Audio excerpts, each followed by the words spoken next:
ចាសួស្តីប្រិយមិត្តទាំងអស់គ្នាដែលជាអ្នកគ្រប់គ្រងទំព័រសុភីអេសគមនិងសម្ផស្ស Sweet Home ថ្ងៃនេះសម្ផស្សបង្ហាញអំពីបង្អែមសុខភាពមួយទៀតគឺធ្វើអំពីទឹកសណ្តែកសយើងហ្នឹងគឺសណ្តែក1គីឡូជាមួយនឹងទឹក10លីត្រយើងត្រាំសណ្តែកសហ្នឹងសណ្តែកសៀងរបស់យើងហ្នឹងជាមួយនឹងទឹកក្តៅទុកមកព្រឹកមកហើយបន្ទាប់មកយើងលាងសបកវាចេញយើងកិនវាជាមួយនឹងទឹក10លីត្រកិនហើយយើងច្បាច់ជាមួយនឹងទឹក3-4លីត្រទៅហើយយើងអាចញ៉ាំជាមួយយកមកស្ដាំទឹកឲ្យពុះមកយើងដាក់ស្ករ6ខាំមានពោតក្បោមានសណ្តែកខៀវនិងគ្រាប់ជីហើយនិងចាខ្វៃយើងអាចញ៉ាំចូលគ្នាបានជាមួយនឹងទឹកស្ករចាសាកធ្វើ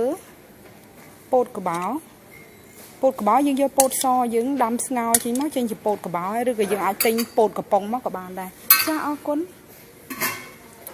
សូម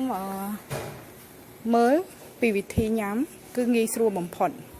ទឹកសណ្តែកសទឹក10លីត្រសណ្តែក1គីឡូហើយយើងត្រាំសណ្តែកជាមួយនឹងទឹកសណ្តែកសៀងយើងត្រាំជាមួយនឹងទឹកក្តៅហើយបកសបកវាចោលលាងឲ្យស្អាតយកទៅកិនឲ្យម៉ត់ហើយដាក់ទឹកបន្តិចតួចមកចម្រាញ់យកទឹកវាមកហើយលាយជាមួយនឹងទឹកតម្រូវធ្វើម៉េចឲ្យបាន10លីត្រ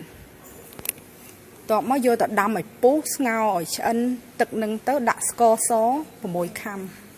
ញ៉ាំជាមួយនឹងពោតក្បោញ៉ាំជាមួយនឹងសណ្តែកខៀវបបរសណ្តែកខៀវគ្រាប់ជីហើយនឹងចាស់ខ្វៃហើយនឹងទឹកស្ករ